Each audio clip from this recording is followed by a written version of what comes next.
Hi, I'm Kelly Gaughan. Welcome to Outdoor Family Adventures, the show that takes local families on exciting journeys through the great outdoors. This week, we're taking our family on an exciting rock climbing adventure within Ohiopyle State Park. Our family will travel to heights of 70 feet using ropes, harnesses, and especially each other. Now, rock climbing can be physically demanding and mentally challenging, and that's without the added tests that we have planned for our adventuresome family. As the oldest outdoor outfitter east of the Mississippi, Wilderness Voyagers is a trusted name in adventure destinations. In 1964, the Martin family began the business as a hobby, leading Boy and Girl Scout troops on rafting and canoe trips along the Youghiogheny River. But the family soon discovered that the Scouts weren't the only ones who wanted to experience all that the river had to offer. The next year, the Martins decided to turn their hobby into a full-time career. The business started primarily with canoe, kayak, and raft excursions. But as the business of outdoor adventures evolved, so did Wilderness Voyagers, adding rock climbing and mountain biking to the repertoire. Wilderness Voyagers began offering rock climbing excursions in the late 60s. The popularity of the sport fell off in the early 70s, but climbed back again in the mid-80s, prompting Wilderness Voyagers to open their climbing school in 1987. A typical day at the climbing school starts small, but rises in intensity as the adventure progresses. The students begin the lesson on relatively short, slanted rocks, working their way up to 70-foot cliffs. Even though the students are safely harnessed and certain not to fall, rock climbing tends to be somewhat of a mind game. Even under the safest of conditions, each step, each reach can feel like life and death. The student may be able to convince his mind that he's safe, but it's often more difficult to convince the rest of his body. Although climbing does require strength, it is not so much of a strength sport as it is a finesse sport. Mastering the climbing movements, rope handling, and belay and rappel techniques will serve the climber much better than relying on simple strength. To learn more about these techniques, let's meet the Wilderness Voyagers guide that will lead our family on their adventure today. Well, the first thing we do when we get there is give a quick safety talk about the dangers and the caution that you have to take in a top rope area. Number one, we got helmets for you guys. Okay. So let's pass out these helmets. So you have to wear a helmet. You have to make sure you put your helmet down correctly if you're going to set it on the ground. If for any reason you want to take off your helmet today, we have the happy turtle position, just like that. All right? Don't make a sad turtle, because sad turtles tend to go rolling down hills. Okay. So we like happy turtles. You have to make sure not to step on the ropes. You guys also are going to see some ropes. Please don't step on the ropes. If you do, you can ground dirt into the rope fibers, and that's going to cut the fiber. And if you kick a rock off the top of the cliff, a lot of people are tempted to be shy and, oh no, I kicked a rock off. I don't want anybody to know about it, so they won't say anything. And then someone gets hit in the face with a rock. You need to let everybody know that you kicked that rock off, because it could be dangerous. So when you kick a rock off the top, or if a hold breaks off while you're climbing, you yell rock. Rock! You don't just say rock, you go rock! Rock! Really loud. So that everybody hears you. And then hopefully the people on the ground won't go, really, where? No, you want to scrunch your shoulders together, try to get your whole body under your helmet, look straight ahead, get in close to the cliff if you can, so maybe the rock will hit the cliff and bounce out. Just don't look up. It'll hit off your helmet, that's what it's for. All right, other than that, we are ready to go, so let's get you guys in some harnesses. The way these harnesses work, you're going to see 2 leg loops and 1 waist loop. All right, then this is the front of the harness right here. Front's got this little black belay loop on it right here. Now your leg loops are pretty good. See how those leg loops are nice and high and they're pretty tight? So that's what we're looking for here. Once you guys have it through the waist buckle, this is very important. You have to do what's called doubling back. So I have it through my buckle and then back through a second time, right? Right now the harness holds about 300 pounds, which you can easily generate in a short fall. So what we're going to do is we're going to follow it back through the buckle the other way. It's called doubling back. And that increases the holding strength of the harness about 10 times. Okay. So now it holds about 3,000 pounds. That's a great way to test it. Now it's time to meet the family that's brave enough to scale the rock walls of Ohiopyle State Park. Are they afraid of heights? We better find out. I'm Dan Dahlkemper. I'm Lisa Spitolene. I'm Trisha Dahlkemper. I am Nathan Dahlkemper. I'm Kathy Dahlkemper. However, I can get outside, whether it just be for a walk or shoveling snow or taking the dog out. I like to be outside. I think our relationship is important, so we do communicate, we do talk a lot. You know, we're not real big on like TV and stuff. We always try to have dinner together. I think that's real important, and it doesn't always happen because of the kids' activities and and other meetings we have to go to, but that's something we try to do. If I was stuck in the wilderness hiking and I need like a person, somebody who I can talk to. I like to talk, so and otherwise like maybe music. Food's always good. My iPod, it goes everywhere with me. My car, because it almost died when I forgot to put oil in it one time. And luckily it got fixed, but in the time that I didn't have it and it was at the shop, it was really hard to not have it. I would probably need toilet paper. I'm a people person. Hard for me to be without people. But I think the one thing that I probably would want, besides having my wife, having a good book, and when you're done reading it, you could use it for toilet paper, I suppose. Yeah, people call me blonde a lot, but it's not really true. We always kind of tease Tricia a little bit about being blonde, you know? I mean, I don't act like it, that's what they say. So Kath and I were somewhere and we called home and said, hey Trish, can you make a batch of cookies? Sure enough. And now we have 5 kids and we assume that they can all bake. So Tricia starts baking the cookies and she's going through the recipe and it says, you know, 1.5 teaspoons of soda. So she calls Grandma. She goes, Grandma, this is 1.5 teaspoons of soda. She goes, is that Coca-Cola or is that club soda? Oh gosh. Rock climbing can be physically demanding, mentally challenging, and require as much courage as it does endurance. For some advice on how to physically prepare, we checked in with our outdoor family adventure sports doctor. As for the mental preparation, our family members are all on their own.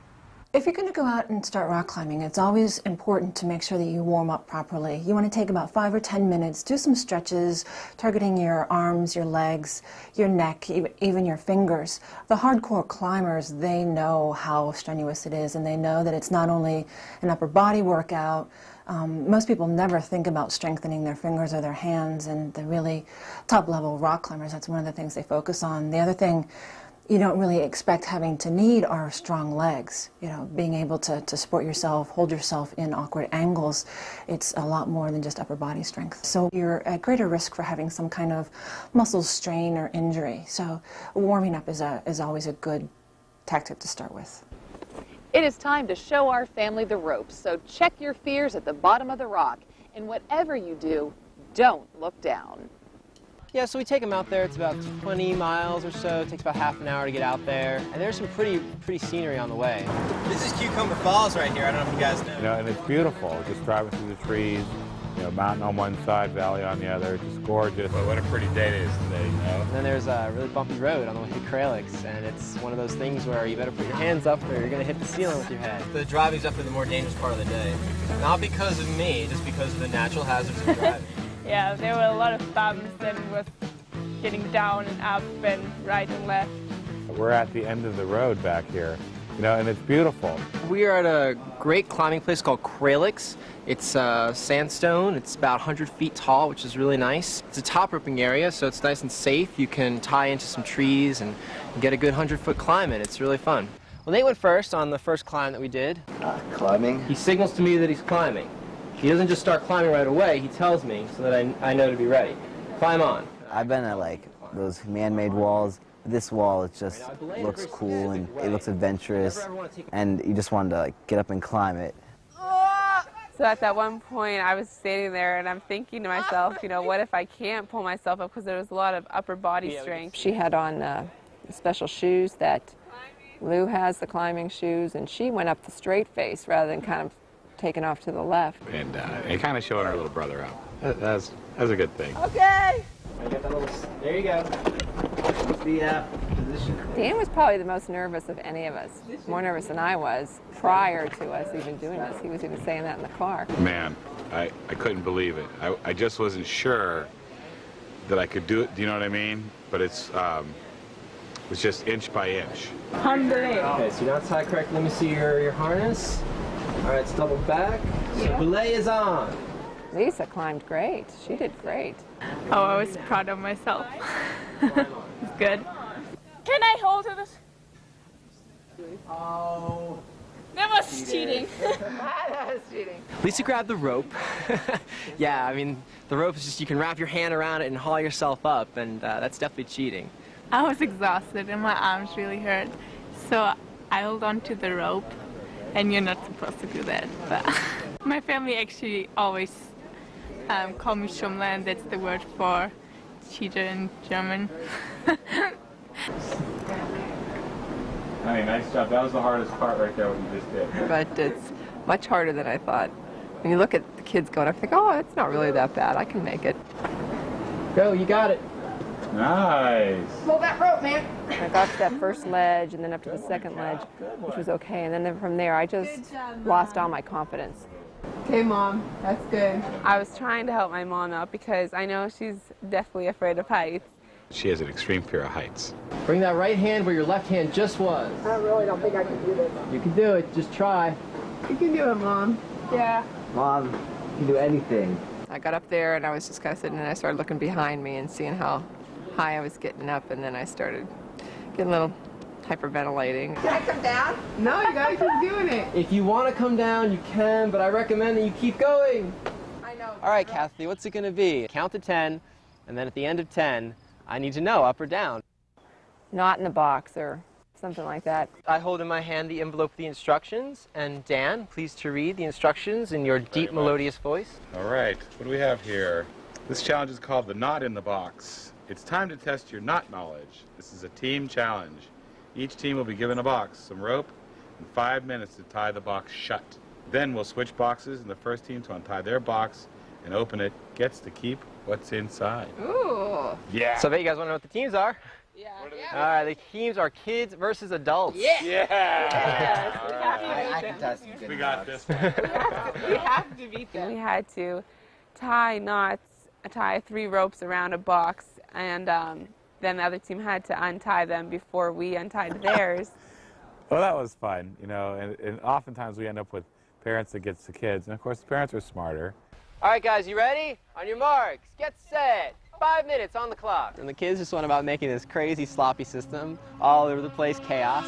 Us kids, we were going kind of crazy, like we thought we were gonna confuse the parents. We just knotted everything together. And the adults were very methodical. Dan's a good knot tire. I knew we could beat the kids on that one. We were wrapping and weaving and then reefing back on the ropes. What kind of knot are you doing? I'm doing a taut line hitch. They were good. We saw what they were doing and it was a mess. Lisa, Nathan, and I just kind of didn't think about what we were doing and just went tying them every which way. Because we're just being stupid, I guess. Looks like the adults are going for the neatness approach, whereas the kids are going for the crazy sloppy approach. My parents, I think, planned it out a little bit better so that we wouldn't be able to untie it Home as stretch, fast. you guys. 5, 4, 3, 2, 1. Time. Hands. Let me see those hands. All right. Let's exchange gifts here. Lisa, grab that one. All right, guys. You guys ready? Yeah, we're ready. On your marks, get set, go. They had a difficult time, or at least a little more difficult than what we did. We had trouble. We won. Good job. Oh boy, Oh, I got a cookie!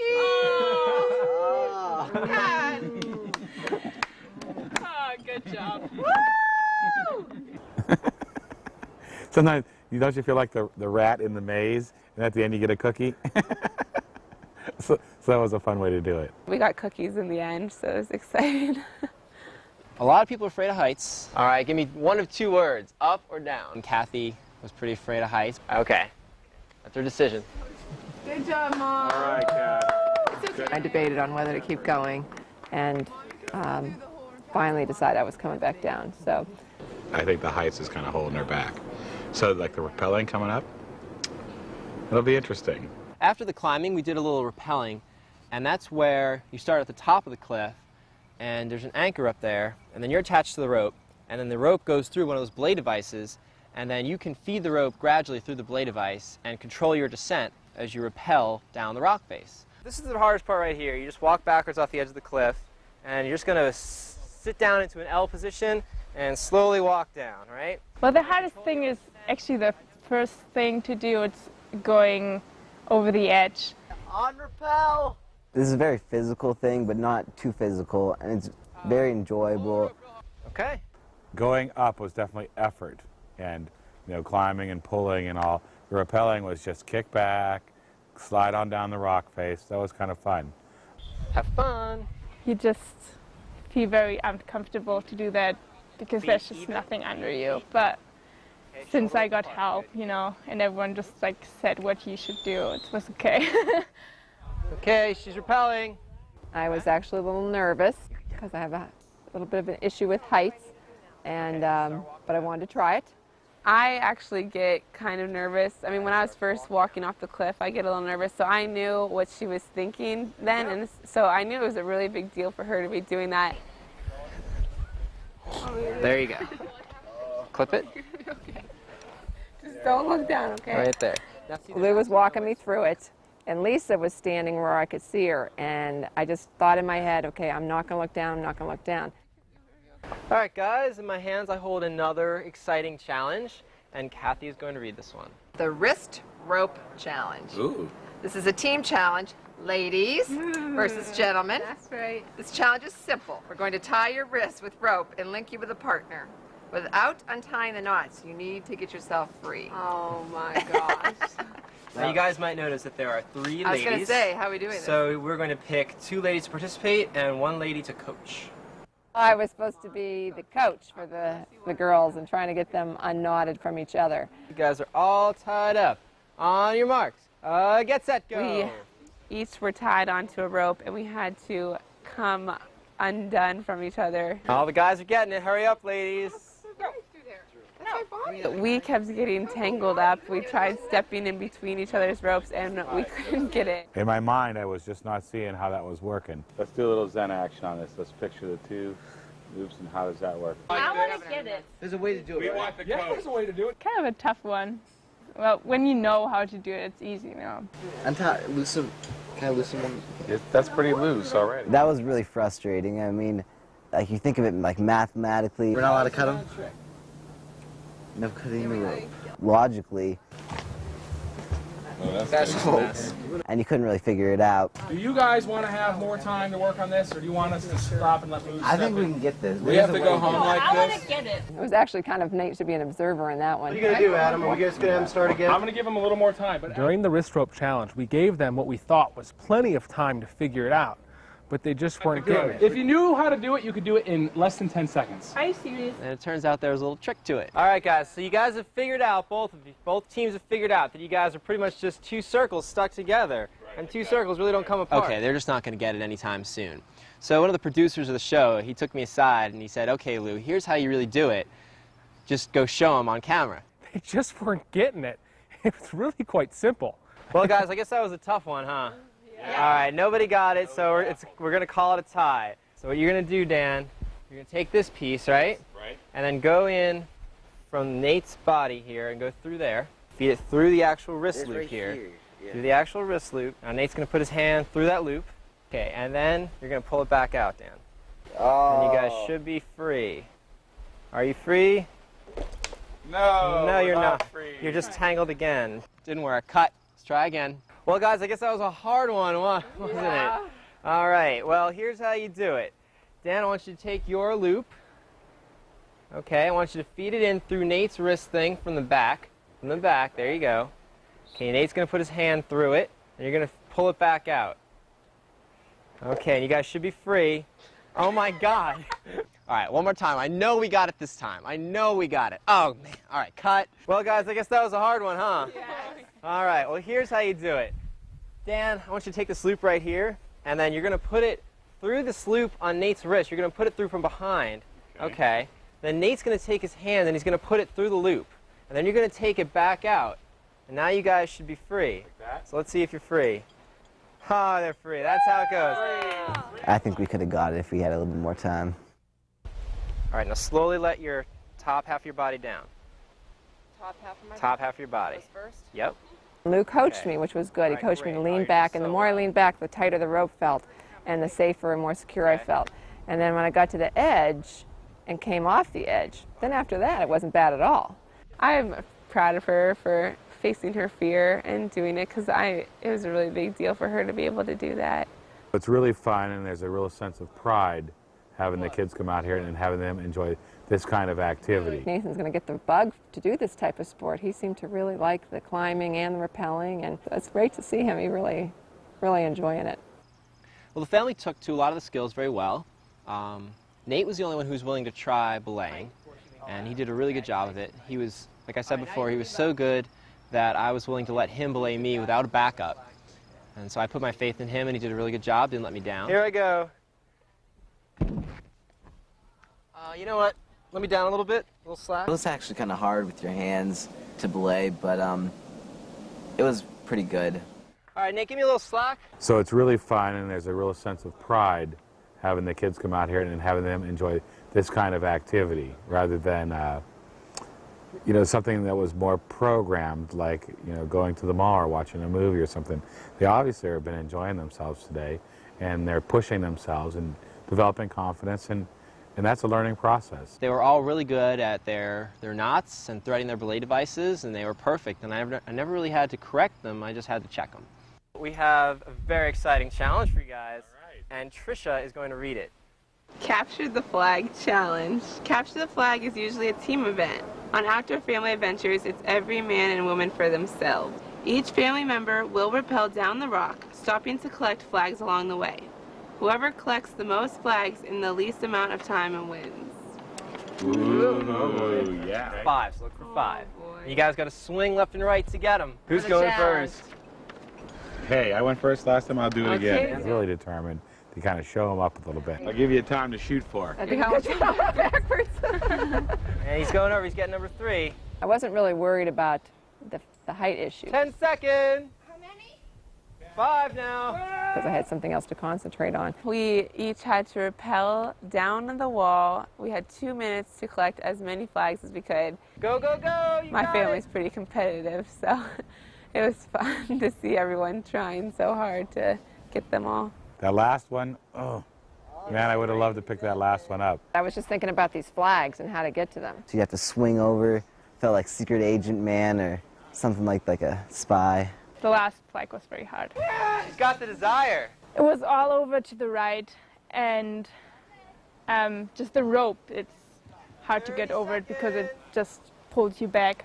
If you're on the top of a mountain and you need to get back down, rappelling is usually what you do. So on your way down, you got to free up the rope. And that almost always involves swinging to one side or another and freeing the rope up and throwing it down again. These guys did pretty well, and I think they can actually handle something like that. He wants to beat it, guys. Boy. He's about to get going here. Oh boy, he's got 30 seconds. I knew from the beginning that I didn't have a chance of winning. I collected all the flags and had them down. So it was a lot of fun watching the competition. I was kind of trying to rush. Oh, that was kind of cool, since I won. She down? Oh my God! Nate, man, 0.2 of a second faster. 0.2 of a second, which is about as close as you're ever going to see on PBS. Well, there's some conspiracy because Lisa, she dropped all of her flags. They're way over there, so, Okay, 1 minute and she to only go. beat me by a couple of milliseconds, so I think that we tied or around there. Well, guys, that was a great, successful family challenge. I, for one, was riveted. Kathy here got 3. Very cool. Dan got 4. Trisha got 4. Nate here got 5 in 1 minute, 38.6 seconds. And that would have won if Lisa hadn't gotten all 5 in 1:38.4 seconds. Woo! So Lisa's our big winner today. All right. At Capture the Flag. I don't know if you heard me. I was encouraging both of them really to go for it, you know, because you want to see all your kids do well. Before today, our family probably never knew how much fun they could have just hanging around together. Is your family ready for an adventure? If so, put down the remote and find out what it's like to be on the other side of the TV screen. If you'd like more information on our program, just visit our website. And who knows, maybe next time it'll be your family enjoying an outdoor family adventure. We'll see you then. I think I would try it again. I think I'd like to try an area maybe that was a little bit easier. It's a lot of fun. It's good exercise, too. It's a workout. The scenery around here is just beautiful. This has been really wonderful. So I feel really good, really warm, tired, exhausted, but satisfied. It was awesome. It was good. Well, all in all, I think it was a really good experience for the family. They got to climb, they got to rappel, they got to do some interesting challenges and have a good time, be competitive, really have a lot of fun, and in the end they were tired. And at the end of a long day of fun, if you're tired, I think that's about as happy as you can be.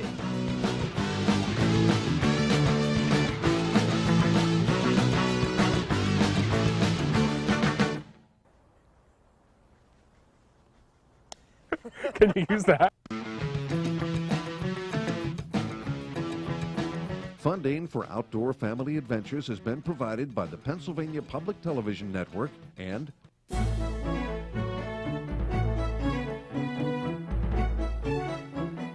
for nearly 70 years, caring about people has been our pledge. We're Highmark, supporting programs which promote active families. Pennsylvania Travel and Tourism. Active families know there's more to do in Pennsylvania. St. Vincent Health Center is Erie's first hospital with cardiologist and neonatal intensive care services specializing in neuroscience, cancer and emergency medicine, and physician-based sports medicine. Edinboro University of Pennsylvania, with locations in Edinboro, Erie, and Meadville, one of the 14 universities in Pennsylvania's state system of higher education. And by the members of this public television station.